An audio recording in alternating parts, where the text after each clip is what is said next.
strah nam neće zalediti drug. Volovi jaram trpe, a ne ljudi. Bog je slobodu dao za čovjeka. Snaga je naša planinska rijeka. Nju neće nigda ustaviti niko. Narod je ovdje umirati sviklo u svojoj smrti da nađe lijepo. Mi put svoj znamo, put mnogo čovjeka. Silni kao planinska rijeka, svi ćemo poći preko oštraka. Sve tako dalje, tamo do Golgote. Kada muške uzmete živote, grobovi naši borit će se s vama. Krajem 1915. i početkom 1916. godine pod pritiskom udružene neprijateljske ofanzive, srpska vojska i vlada i mnogobrojni civili povlačili se preko albanskih planina. Umorni izgladnjali tražili su spas na obalama Jonskog mora. Neprijateljski napadi i ledena zima odnosili su na hiljade života.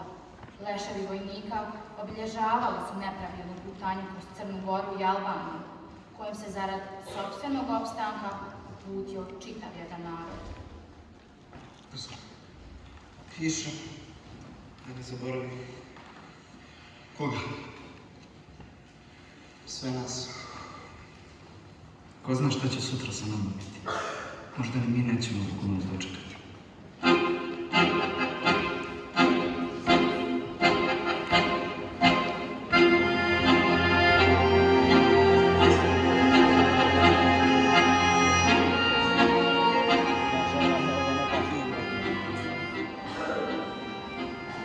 Iđaku vojske, rastuvene nage, žene i deca, čovjek i živina, ko vali surog mora bez istrage.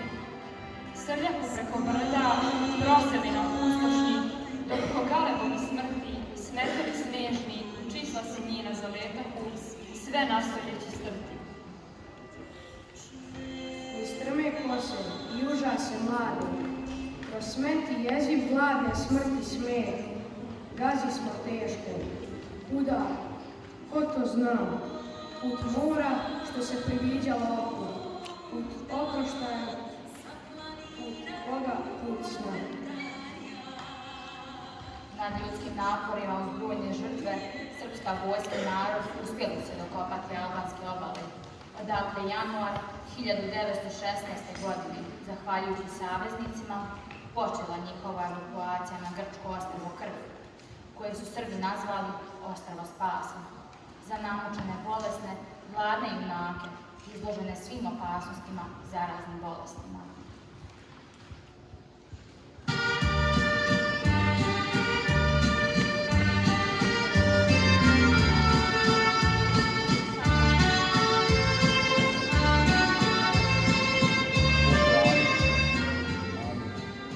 Tu mrtvi osnove jako živimo, zamori nemoć, pića nejača.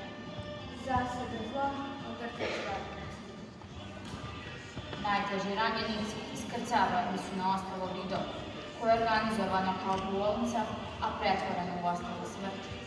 A more oko njega u plavu grobnicu, koju je spušteno oko 5400 vojnika.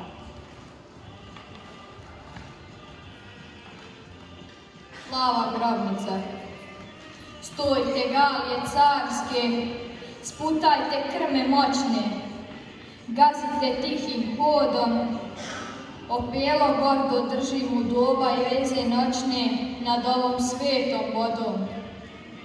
Tu na dnu gde školjke san umoran hvata i na mrtve alge tresetnica pada, leži groblje hrabrih, leži brat do brata, Prometej nade, apostoli jada. Zar ne osjećate kako more mili, da ne ruši večni pokoj palih četa, iz dubokog jaza mirni dremeš čili, a umornim letom zrak meseca šeta. To je hram tajanstva i grobnica tužna, za ogromnog mrca ko naš beskrajna. Tiha kao ponoć, vrhostrvlja južna, mračna kao savest, hladna i očajna. Zar ne osjećate iz modrih dubina da pobožnost raste u voda prosuta vazduhom igra čudna pantomina, to velika duša pokojnika luda. Stojte, galije carske, na groblju braće moje zavijte crnim trube. Stražari u svečanom opelo nek otvoje tu gde se vali ljube. Jer proći će mnoga stoleća kopena, što prolazi morem i umre bez znaka. I doći će nova i velika smena, da dom sjaja stvara na gomili raka. Ali ovo groblje, gde je pogrebena ogromna i strašna tajna epopeje, kolevka će biti bajke za vremena, gde će duh da traži svoje korifeje. Sahranjeni tu su nekadašnji venci i prolazna radost cijelog jednog roda. Zato grob taj leži u talase senci između nedra zemlje i nebeskog svoda. Stojte, galije carski, buktinje nek utrnu, veslanje umre kujno, a kad opelo svršim, klizite u noć crnu, pobožno i nečujno. Jer hoću da vlada beskrajna tišina i da mrtvi čuju huk borbene lave, kako vrućim ključem krv penuša njina u deci što klikću pod okriljem slave. Jer tamo daleko popiše se zari ovom istom krvlju što ovde počuva. Ovde iznad oca pokoj gospodari, tamo iznad sina povesnica biva.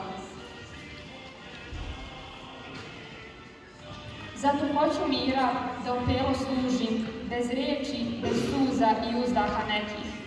Da miris tamjana i dah praha združim, u stutnjavu muku doboša dalekih. Stojte, galije carske, u ime svesne pošte klizite tihim hodom. Opelo držim, kakvo ne vide nebo jošte, nad ovom svetom vodom.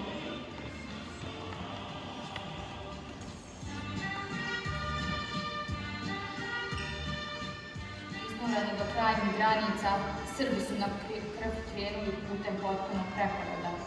Blaga mediteranska klima i medicinske misije saveznika, zajedno sa gostoprinstvom grčkih domaćina, obezbijedili su brz oporavak, koji je na kraju doveo do mnogo željenog cilja, oslobođenja otadžbine. Ipak, 1916. godine, kada je taj trenutak bio još uvijek daleko, Krpelj za Srbe predstavlja utočište i jedini dom. Vetar slobode moj san je i sreća. Njim ću da se hranim, njega ću da pijem, a on tamo struji gde ja steg svoj pijem i raste iz moje mišice i pleća. Na Solunski front, koji se preko Albanije na zapad prostirao sve do Jadranskog mora, srpska vojska je prebačena već na proljeće 1916. godine, odmah posle oporavka na Krstu. Sa jedne strane fronta bili su francuski, britanski, srpski vojnici, kojima se kasnije priključio i jedan broj Grka i Italijana, koji su sa druge linije dobro ukopani u rovove gledali njemački i bugarski vojnici. Već 1916. godine srpska vojska imala svoje vatreno krštenje na Kajmakčalanu, kada je posle ogromnih žrtava i borbe prsa u prsa sa Bugarima osvojila taj vrh, planinu Niđa i grad Biton. Ali zbog više faktora operacije su obustavljene. Tako je, nažalost, naših vojnika kojima se žurilo kući, čiji je moral počeo da opada na Solunskom frontu od 1916. do septembra 1918. godine uglavnom vladalo zatišje, a onda je uslijedio raspad. Piše, da ne zaboravim. Koga? Sve nas. Ko zna šta će sutra sa nama biti? Možda ni mi nećemo moći dočekati.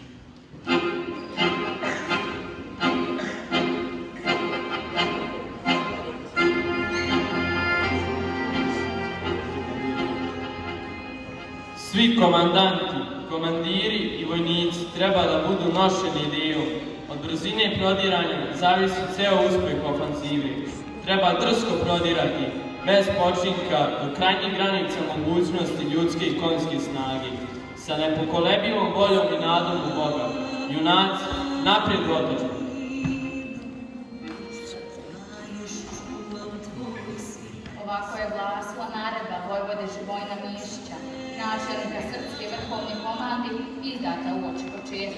jedne od najvećih operacija u Prvom svjetskom ratu, proboja Solunskog fronta. Srpska vojska bila je podijeljena u dvije armije. Prvu koju je komandao general Petar Bojović i druga na čijem je čelu bio vojvoda Stjepa Stefanović, dok je komanda štaba bio Živoje Mišić. To je ukupno činilo 6 divizija sa 140.000 vojnika.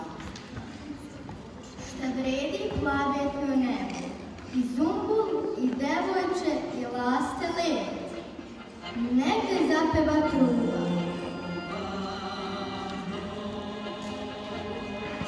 Borbe su počele 14. septembra artiljerijskom paljbom svih savezničkih topova, da bi u zoru 15. septembra druga srpska armija krenula u juriš. Vodila se borba prsa u prsa. Ono što sam vidio na veternu i pamtiću do kraja života. Izmiješali se francuski i srpski vojnici. Rasturije desetine pentraju se po kamenjanu. Ljudi podirani obući, iskrvani, osvajaju metar po metar. Na jednom sve zamrči i puška da opala. Čuju se samo javnici. Dok se vodi borba prsa u prsa, oružje više ne pomaže. Moj mitraljez čuti, ne mogu da gađam. Obiću srpske vojnike koji su se izmiješali sa bugarskim i nosili se. Ovo je zapis Augusta Albera, francuskog oficira za vezu. Posle takvih borbi i napora glavni dio fronta je probijen. Počeo je prodor koji je odlučio ispod rata. Slomili smo svaki odbor neprijatelja, a onda krenuli u juriš koji nijedna sila nije mogla da zaustavi. Vukla nas je neizmjerna želja da što prestignemo u rodnom kraju. Sjećam se Ivan Filipović, redov Drinske divizije Zuba. A ogromna želja vodila je vojnike iz pobjede u pobjedu, tako da je po riječima Franša de Perea srpsku pješadiju i francuska komora na konjima jedva stizala. Posle trodnevne ofanzive, prva i druga srpska armija su s pomoć dvije francuske divizije probile Solunski front, a Njemci i Bugari su bili primorani da se povuku. Nakon nedelju dana tuga su prešle Vardan, čime je put ka Srbiji otvoren. Osvajanje okupiranih teritorija se nastavilo. Već 1. novembra srpske trupe ušle su u Beograd.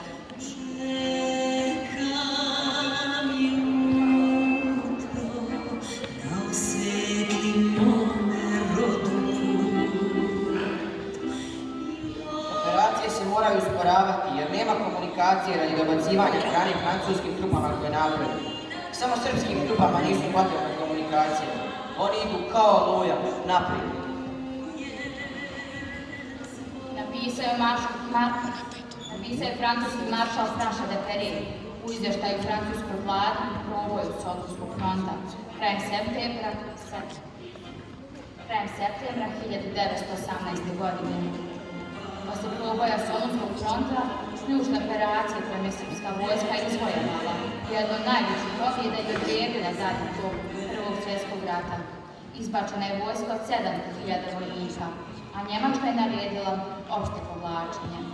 Car Wilhelm je ogorčen poslao telegram bugarskom caru. 62.000 srpskih vojnika odlučilo je rat. Sramota. A kakva je srpska vojska, svjedočio je francuski maršal Franša de Perea. To su seljaci, to su Srbi, tvrdi na muci, trezveni, skromni. To su ljudi slobodni, nesalomivi, gordi na sebe i gospodari svojih njiva. Ali došao je rat. I eto, kako su se za slobodu zemlje ti seljaci bez napora pretvorili u vojnike, najhrabrije, najizbranije, najbolje od svih. To su te sjajne trupe, zbog kojih sam gor što sam ih vodio, rame uz rame sa vojnicima Francuske, pobjedonosnu slobodu njihove otadžbine. Zlatnom granicom otadžbine svaki se gordo oglasi. Otkini zumbul s grudi, pogni glavu, negde zapeva truba.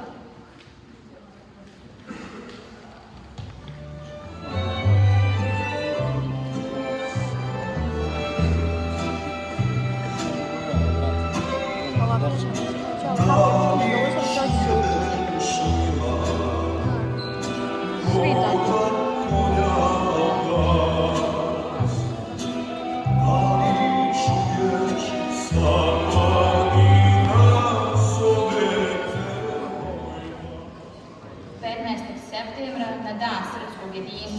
slobode i nacionalne zastave, odajmo počast slavnim precima koji Spavaju po Balkanu cijelom, za dobro tuđe, za spas svog plemena. Nikad ne beku sa zastavom belom, ti mladi momci velikog vremena. Oni spavaju prosto, bez ukrasa, humke im rastu u cvetove slave. S Bogom ostajte u večnoj tišini, u tami divljih i sumornih strana. S Bogom ostajte u hladnoj tuđini, u svojoj skromnoj, mirnoj veličini, svedoci naših ispolinskih dana. Blagoslovi blagi, oni što su pali. Blagoslovi dobri, njima trak što sjaji. Tugu mrtvih uvek puni tvoga daha. I na večnoj brazdi njenih korača. Mač mrtvih pozvaće zlatom tvoga daha.